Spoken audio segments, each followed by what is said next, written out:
Wake that ass up. Early in the morning. The Breakfast Club. Morning, everybody. It's DJ Envy, Angela Yee, Charlamagne the Guy. We are the Breakfast Club. We have a special guest on the line right now, Tamron Hall. Welcome and good morning.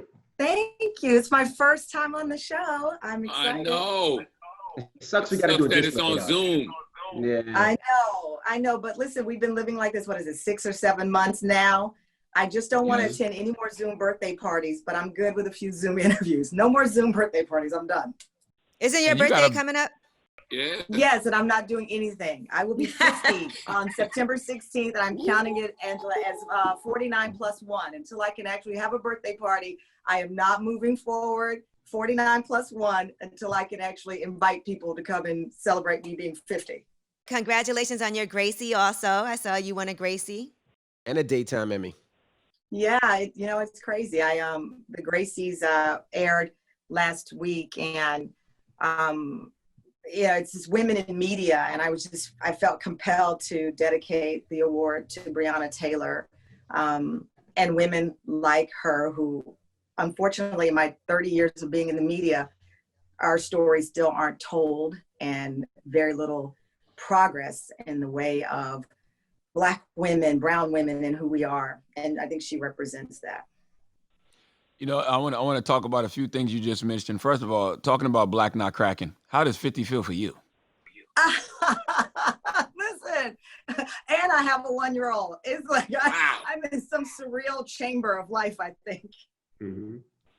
Wow. And how are you dealing with the 1-year-old in this COVID? Because it's crazy. There is, I got 3, and Charlamagne just ran to hug his kids. It's crazy. It's crazy. I mean, my son, he wasn't walking at the beginning of this. Now he's walking. He's starting to talk. I went online on Amazon last night. I Googled best indoor baby gym activity because he is a boy. He's trying to I got him one of those little hoppy rocking horses. He won't get on it. He dives over it. I'm like, dude, you do not play for the Cowboys. You've got to slow down here. But it's interesting. I did talk to I called a doctor, a pediatrician, because I was worried about the lack of socialization. You know, when we were kids, we could go out. I grew up in Texas. I could be outside riding my bike, hanging out with my cousins. It's just us in the house. Mm-hmm. And this therapist told me that until the age of 3, really the most important thing is love and space. And that socialization really starts after that, clearly, once they start going to preschool. But under 3, as long as you're offering them as much space as you have, and obviously as much love as you have, they should be okay. Hold on a second. You should buy them the little ball pit. They have a ball pit at Target, right? Where you put the balls. We're past that. No. We've done the ball pit. The ball pit has been crushed, destroyed. We are on the next little hoop thing. He has a little basketball thing. Yeah, but we're past the balls. Now, hold on, Tamron. All that money you making, you ain't got no backyard? I have 3 backyards, but that's Don't fall back, little man. I got 3. Relax. Outdoor pool, indoor pool. Talk your ish. But that's not, you can't go outside year round. So I'm trying to prepare for him to stay inside. But no, he's in swim classes. I just posted on social media because I didn't learn to swim until much later in life.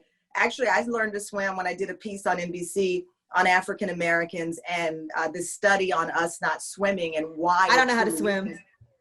I just learned. I learned Cullen Jones, I think he's the first Black Olympian to medal in the Olympics for swimming. He taught me in London. It was after this Black family in Georgia, 4 members of the family all died in this awful accident trying to save one another when none of them could swim.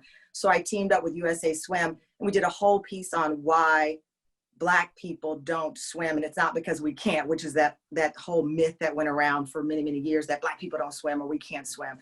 And, or that we don't have access to public pools and everything. So we did that and I learned to swim. And so now my son, he's 16 months and he swims.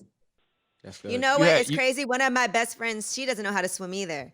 And that is one of my goals, right? To learn how to swim. And I keep on saying I have to learn how to do that. I was just talking about that last weekend. In one of my 3 backyards, I will invite you over.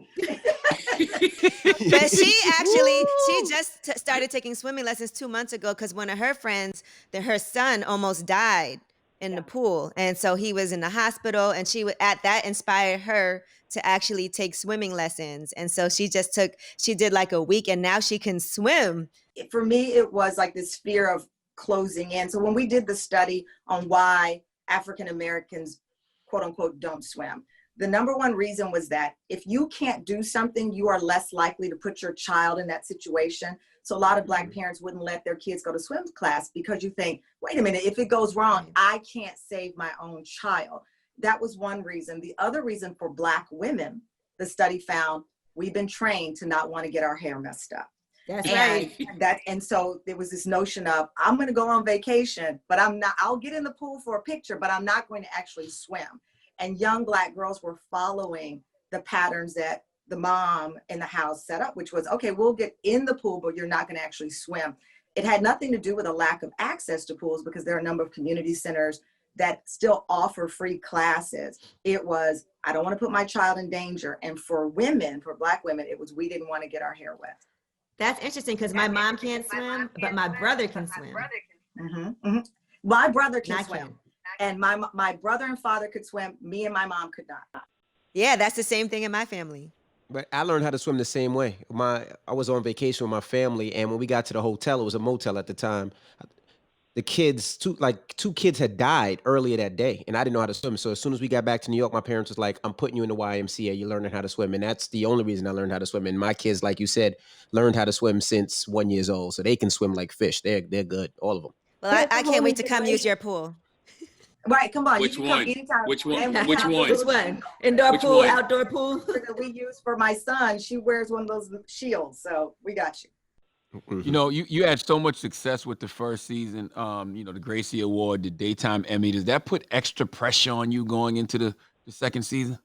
It doesn't, because the pressure was starting the show. You know this. I mean, we're in rooms. I'm the only woman walking into rooms of men who run networks, trying to convince them that a show backed by me, where I would executive produce, would work. That's the pressure.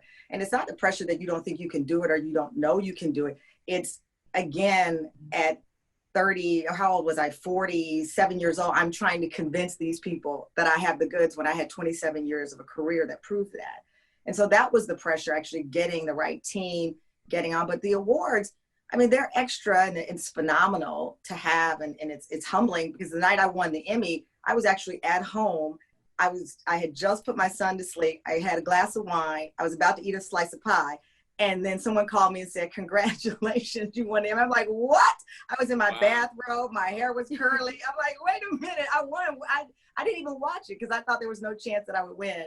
But I don't feel the pressure in that way. No, not at all. Well, I just want to say congratulations. Think about where your life was like 2 years ago. And now here you are with your show going into the second season, also being shown on OWN now every day as well. And your 1-year-old, 16-month-old. So I think that's amazing to see how life can change. So yeah, life can change. I mean, when I left my last job, I was devastated. I've worked since I was 14 years old. My mother was a single mom at 19. The first dad, or the first male figure in my life, was my grandfather, who had a second grade education, who was a sharecropper. So I was definitely not the kid that people bet on. But you're told your whole life, hard work, put in the numbers, put in this, and it'll pay off. And there I was, the first Black woman to host the Today Show. And I was let go and actually told I couldn't even say goodbye to the audience. I was done. And that was devastating, because your whole worth, especially when you've worked your whole life, your self-worth is associated with the job that you have, what you do for a living.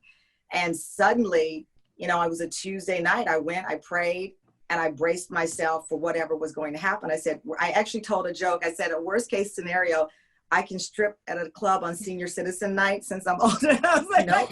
I have in really good shape. If Valley, baby. Bad, I can just go to the Wednesday night strip club night, and then, okay, Tamron Hall's there. Somebody would pay, I'm sure, to see occasionally. So that was the backup plan, because I had none. When people ask me about my career, I've been on TV since I was 19.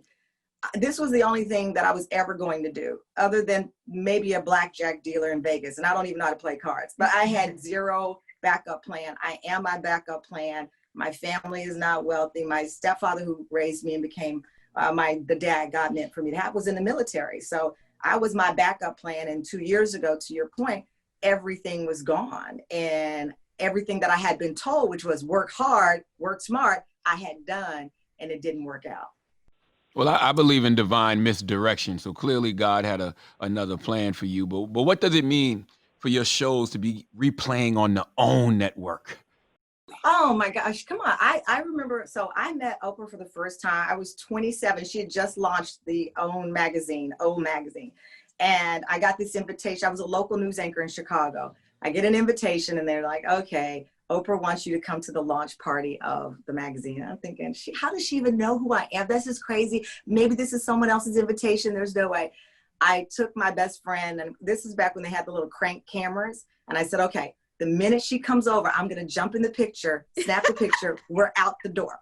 Because that's all, I just wanted the picture. And because I figured, what is she going to tell me? And she don't know who I am. We got to the party, and of course, I don't know if you've ever been to anything with Oprah. She does everything so over the top. So there was this spread of food that was beyond anything that my 27-year-old life had ever seen. Shrimp the size of my body. So I stopped to get a plate, as you do at an Oprah event. I'm making a plate and I hear somebody say, Tamron. And I turn around, it's Oprah. I have a piece of shrimp in my mouth. I spit it out and I turned and I was like, take the picture. She snapped the picture, done. Years later, I'm like, of course, like everybody else, stalking her entire career. Oh my gosh, and I wonder if she's watching. And this is a story I've never told to anybody. Right when this show was starting, I was going through some challenges where, again, the partners in the show were not being the partners I felt I deserved, to be honest with you. And I called Oprah for advice. And it was like the true fairy godmother of life came down, and she ended up inviting us to interview her on tour when she was doing her wellness tour. And she's just been incredible. You know, a lot of people wonder what she's like behind the scenes. She is the back call. Like, you pick up the back call and you pick up the red phone and she's there. And with this OWN deal, it's amazing to have the show re-air on her network after, you know, to your point, Charlamagne, divine life and the universe. I always say the universe will conspire to make the things that you really want happen, not the things you think you want. You know, we've had, and you pray, God, let this man be the right one, or this one, or this job. I really want this job. You think it's what you want, but the universe will conspire to give you truly what it is exactly that you want. For me, the universe is God, not the things I think I want, what I really, really, really want. And I look back now at 27 years ago, I had this awkward encounter with this woman that is Oprah Winfrey. And now all these years later, she had been watching all along and silently rooting for me and so many other women of color in this business, whether it's radio, TV, print. We think that she's not aware. She still looks at ratings. She is so plugged in still and so compassionate in a way that is indescribable. But no, if my show sucked, it would not be re-airing on OWN. She does no favors. It is on OWN because she believes in traditional daytime talk, and she believes that we can talk about anything. And that's why the show is on her network. What do you want to accomplish this season? Because this is a tough season. Like you said, this is a COVID coronavirus season. So what's the goal for this season? You know, our goal is to continue to have that conversation. You know, we kept on air during COVID from my home. We're now back in the studio. We're back live, just like you and your show. We're trying to make it happen. We're trying to figure out the path ahead. And, you know, we're premiering with this interview with Andrew Gillum. That is explosive. Let me tell you something. I cannot. Incredible. Amazing, because we haven't heard him speak. Yeah, so for people who don't know, Andrew Gillum was like within a sliver of becoming the first Black governor of Florida, the most important state as we know. Right. We were rooting for him. Politics. And yeah, I remember seeing him on. And Andrew was a prodigy. He was in politics at age 23. When you look at his Instagram, this beautiful family, 3 children. In fact, I briefly for a second met Andrew and his wife at the Tyler Perry studio opening, this big glamorous party. There he was, and everybody's saying he's going to be the next this. You know, he was supposed to be on the vice presidential ticket, potentially on the short list. And then right when COVID happened, this picture and this police report went viral involving him and some shocking details, to say the least, of what allegedly happened in a Miami hotel with him, another man, and reportedly drugs. How did that interview happen? You know, they tell you, what is that Maya Angelou quote? People don't remember what you said, they remember how you treated them. I was leaving the hotel in Atlanta at the Tyler Perry party, and I heard someone speaking behind me, and it turned out to be his wife, RJ. And RJ asked me for a picture. And I was like, great. We took a picture. She got her hair and makeup done by my same hair and makeup team. So we had these little embers of contact, but I didn't know them. The story happened. I saw it trending, and I said, he is going to be my first interview. He is going to be my first interview. So I asked someone to reach out on my behalf. I got them on the phone, but the deal is, Charlamagne, I knew that everyone was trying to talk to him. I wanted her. I wanted her because as a woman, as a spouse, to see my husband laid naked on the floor of a hotel room. He was in his own vomit.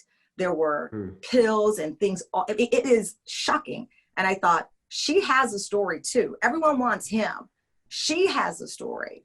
So I approached her and talked to her about it. And then we went from there. And she's incredible. And the story is as awful as you can imagine, but it's also as redemptive as you can imagine, because who or what are we willing to offer grace to? And I think he is very candid. He's very open about it. I talked to him about, can he return to politics? I talked to him about, you know, the response to the photo, both through the political lens and through the lens of being a Black man who, his father was an alcoholic. He grew up with a lot of dysfunction. I believe he's the only of his 7 siblings. He's the only one. 2 were not incarcerated. So he has this history that on the outside, you see this brilliant Black politician, and then you dig through the layers of pain that he was dealing with in his life. And this is not to make an excuse for any behavior, because I asked him, what happened there? What was your intention when you went to that hotel? And he talks about that. No, I saw you said that this was the most difficult interview you'd ever done. Have you ever been in a room with a couple fighting? Now imagine you're in a room with a couple where the husband is accused of being in a hotel room with another man, and he's found naked and unconscious. And RJ don't play. And she does not play. No. She is strong. She is smart. And there were things that she said in the interview that he'd never heard her say. And he was there. He asked if he could sit in the room while I interviewed her, and he was crying the entire time. And I know that there are people who will say he is trying to play the victim or all of these things. I think when you watch this interview, you will see, and obviously be able to quote unquote judge for yourself. And I say quote unquote judge because I think that they are past that. They know they're being judged. He knows it, and she does too. But I think we might learn a lot more about ourselves through what he is saying in this interview. Yeah, Andrew is somebody I consider a homie still, you know, but I do feel, and I'm happy you got the interview, but I'm wondering, is it too early for him to be speaking? Because I feel like it's still a lot of healing that needs to happen. I wondered the same thing, and I can't answer that for him, and none of us can. He feels like he wants to get back out there. We have this huge election coming up, and is his voice to be discredited because of what may or may not have happened in that room? And I think TV, you know, you all are on TV and radio. Entertainment is addictive. So is political life. Yes. And when you feel it's in your blood and it's your divine journey to be, he doesn't think of himself as a politician. He thinks he is on the right side of helping people. And he doesn't want to be silenced. And he's not going to be able to get back in that space, Charlamagne, until he talks. Right. And that's what I said. I literally told somebody this week, because when we saw the trailers for the show, I was like, the election is making him itch. He wants to be back out there. He wants to be speaking. So I feel like he might be rushing things a little bit. I mean, here's the deal. Why I lean toward believing that he's not rushing, because there are things about their marriage that they knew well before us. Right. So while it seems Oh, this is like getting they are juicy. dealing with this since March, Mhm. this story did not start in that hotel room in March. And RJ Gillum talks about that in the interview. She Wow. talks about how we all think we know their story. Their story and what happened didn't start in March. And she directly answers that question. And he does too. Wow. One quick question, and you can correct me if I'm wrong, Ms. Hall, but I feel like Black women daytime hosts get compared to Oprah. And I don't know if that's fair because that bar is very, very high, but I don't see white women hosts. No, They don't seem to have that pressure. Well, because they don't have an Oprah. All talk show Mm. hosts are compared to Oprah. Everybody is, Black or white. Just like every basketball player is compared to Jordan. And the rest will be compared to LeBron. I think that, you know, my brother jokingly calls me Nopra. And so to just make sure, so that I know. And so when people call me Halle Berry, he calls me Halle Scary. He was like, listen, don't get it twisted. You know, I think that He keeps you humble. Right. When I think it's natural. I think that she's the best to ever do it. I'm sure you saw The Last Dance. There will be a documentary at some point in time. For sure. And yes, she's had her failings. She's had her questionable decisions that she made. And we can dissect all of that. But to deny that she's the best to ever do daytime, and it's impossible. So I don't think it's as much as a comparison as it is, are you really comparing someone to Jordan, or is he the prototype? Is he the blueprint? And that's what I think that is. But no, don't please understand when people say, oh, you're going to be the next Oprah, or she's trying to be Oprah. What would I be trying to be? If you're trying to be Oprah, what you're trying to be is simply the best. And there's nothing wrong with trying to be the best. There you go. Well, congratulations on a new season. Happy early birthday. And what would your stripper name have been before you get out of here, since you said you were trying to think, what would you do next? You'll be a... Well, I can tell you, I used to check into hotel rooms with a name that I guess since I said it once out loud, I could use it. It's DJ Warm Cookies. DJ Warm Cookies. Okay. DJ Warm Cookies to the stage. Okay. Why? Warm Cookies to the stage. How many times have you stayed at the DoubleTree Hotel? Why is your name Warm Cookies? Wow. So many thoughts going on in my head right now. Warm Cookies. Warm Cookies. Wow. Whoa, where did that go? It's not exactly WAP, but it's okay. That probably feels. It's a Well, nice thank you so smell much. Yeah, thank you so much, Tamron Hall, for joining us this All right, morning. Warm Cookies. We see you in these streets, Warm Cookies. It's the Breakfast Club. Hey, warm ass cookies. That's you. Not me. I am a married woman. Do not talk to me that way. It's Tamron Hall. It's the Breakfast Club. Today. Oh, that's horrible. Whoa. Oh. Ring is okay. Like Tamron Hall is married, but DJ Warm Cookies is single. There you go. Clearly not. Tell your husband I said peace too, man. He's a good dude. I met him at the Tyler Perry thing. Oh yeah, he loves you too. He's a good man. All right. It's the Breakfast Club. Good morning.